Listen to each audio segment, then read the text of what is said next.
étant en quelque sorte l'initiateur du Grenelle de l'environnement, quel bilan en tirez-vous? Deuxième question, c'est ce passé de véhicules est impossible et les véhicules hybrides ne sont pas abordables pour la majorité d'entre nous. Quelle est la politique sur la voiture que vous proposez à court terme et à long terme? Là, vous avez déjà en partie répondu.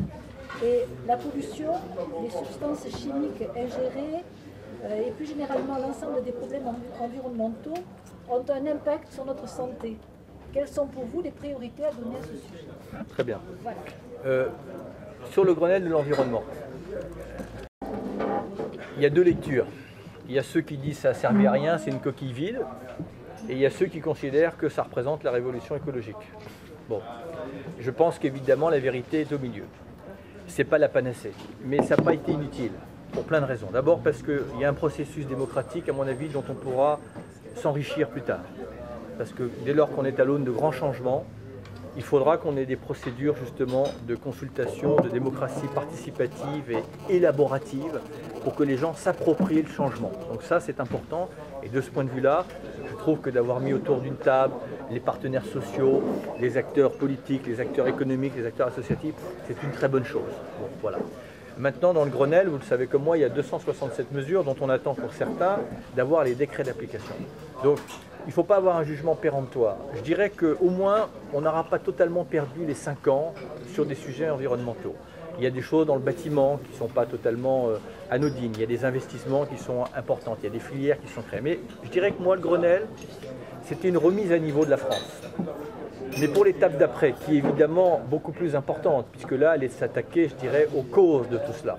Là, on a plutôt été dans l'adaptation d'un modèle à l'impératif écologique, alors que maintenant, l'idée n'est pas d'adapter le modèle à l'impératif écologique, c'est de construire un modèle en fonction de l'impératif écologique.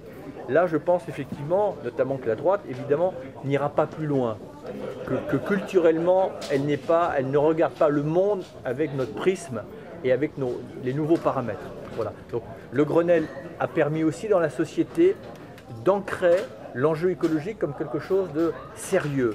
Et tout ça, ce sont des étapes psychologiques préalables importantes si on veut demain avoir une espèce de coïncidence entre ce que nous allons porter et ce que la société est prête à soutenir. Et toutes ces étapes, elles étaient importantes et nécessaires.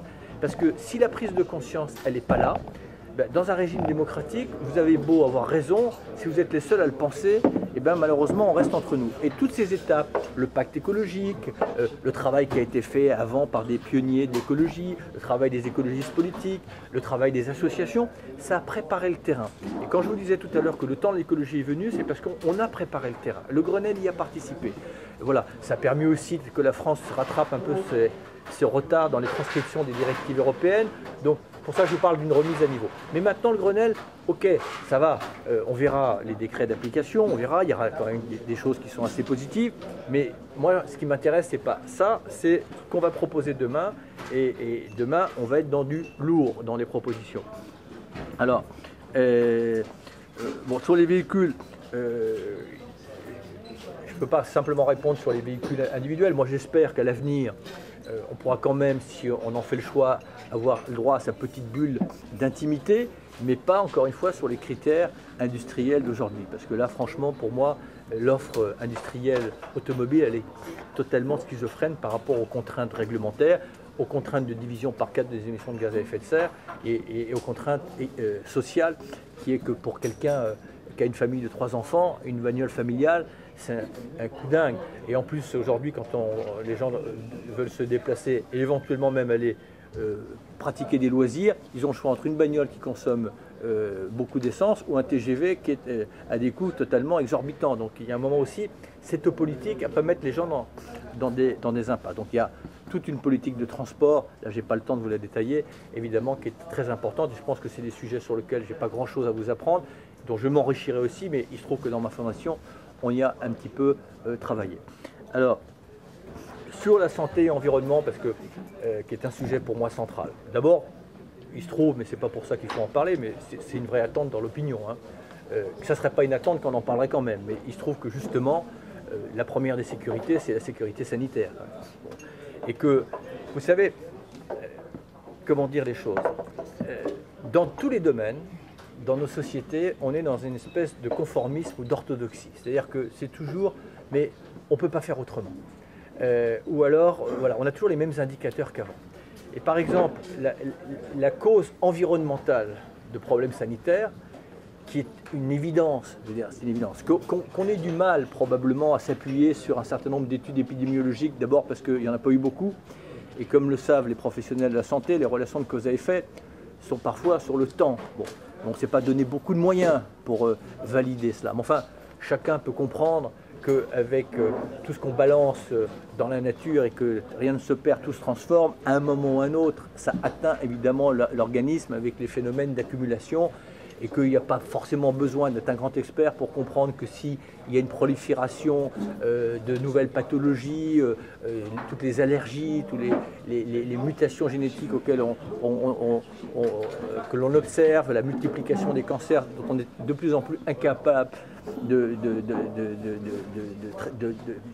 définir les causes, on peut comprendre que les modes de vie et l'aspect environnemental probablement, même très certainement, a des relations de cause à effet. Alors, il ne faut pas s'en effrayer, il faut regarder là aussi la réalité en face, d'autant que, ça a un intérêt évidemment social, parce que plus on regardera les causes, plus on regardera la prévention, plus on sera efficace, et pour ceux qui n'ont qu'une lecture économique du problème, plus on pourra résoudre le trou de la sécurité sociale. Donc je pense que là aussi, dans notre approche de la santé, il faut sortir d'une forme d'orthodoxie, il faut voir les choses différemment parce que le monde a changé, les paramètres ont changé.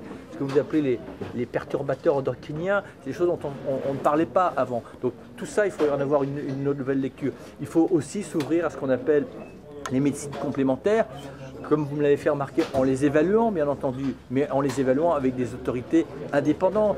Et dans le domaine de la santé, vous savez que l'indépendance, ça n'existe pas beaucoup. Donc il y a vraiment une grande révision. Mais l'intérêt, c'est que les écologistes, on est les seuls à voir les choses avec un angle différent. Pas pour tout jeter, bien entendu, mais parce qu'il faut s'ouvrir. Voilà. Et ça, c'est ce qui nous rassemble, c'est une ouverture d'esprit. C'est-à-dire cette idée qu'on ne peut pas faire autrement, c'est comme ça et on ne change pas, c'est à force de s'entêter dans cela que dans tous les domaines, énergie, économique, sociaux, ça ne change pas. Je dis souvent, vous savez, on est dans une forme de schizophrénie, c'est-à-dire qu'on pense qu'en encourageant un modèle, mais en le corrigeant un peu à la marge, on va obtenir des résultats totalement différents. Non, si ça ne marche pas, ce n'est pas faute de volonté, c'est à cause de notre entêtement. On agit comme avec une espèce d'acharnement thérapeutique sur un système qui malheureusement a peut-être eu des vertus, mais qui maintenant n'est plus la solution, n'est le problème. On n'a pas à se culpabiliser, on regarde les choses, on évalue, il y a des choses qu'on gardera, mais il y a des choses sur lesquelles il va falloir radicalement changer d'axe. Et je pense que dans notre approche de la médecine, très sincèrement, là on a du grain à moudre et surtout on a anticipé justement sur les nouvelles donnes.